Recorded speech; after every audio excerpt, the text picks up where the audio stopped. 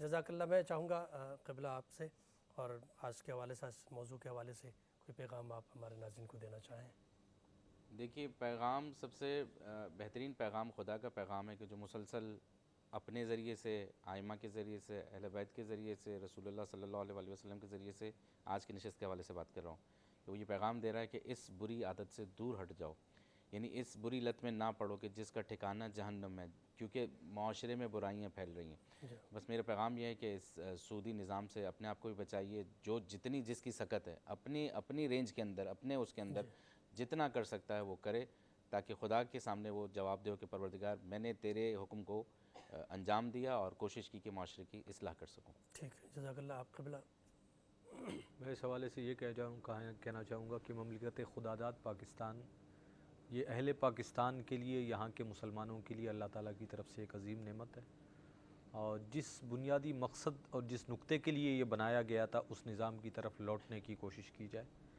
ہمارے یہاں ہر چیز کے لیے احتجاج ہے لیکن اسلامی قوانین کے نفاذ کے لیے نہیں ہے جی بالکل اعوذ باللہ من الشیطان الرجیم بسم اللہ الرحمن الرحیم مرحبا سحری کی لائیو ٹرانسمیشن میں ایک بار پھر آپ کا خیر مقدم نعتیہ مقابلے کا یہ سیگمنٹ جس میں کون بنے گا سچ کی آواز اب سے چند لمحوں بعد اس کا آغاز کریں گے اس مقابلے کا چند اشعار پیش کر رہا ہوں زندگی کیوں نہ ہو نثار ان پر زندگی سے ہنسی محمد ہیں روشنی سب انہی سے پاتے ہیں جن دلوں کے نگی محمد ہیں اے خدا اب حیات کا مقصد اور کچھ بھی نہیں محمد ہیں اور کچھ بھی نہیں محمد ہیں ناظرین کرام آج کا یہ پروگرام اور ہمارے ساتھ چونکہ جج صاحبان تشریف فرما ہے ان کے تعارف سے پہلے اس پروگرام کو آپ تک پہنچانے کے لیے جن کا ہمارے ساتھ تعاون رہتا ہے ان کا نام لینا میں یہاں ضروری سمجھتا ہوں ہمارے ساتھ تعاون کرتے ہیں ہر روز کی طرح آج بھی کمانڈر بلڈرز اینڈ ڈیولپرز جن کا سلوگن ہے ایک نیا سویرا ضرور آئے گا 14 اسٹار بلڈرز اینڈ ڈیولپرز کی جانب سے نعتیہ مقابلے کا فائنل جیتنے والے ثنا خان کو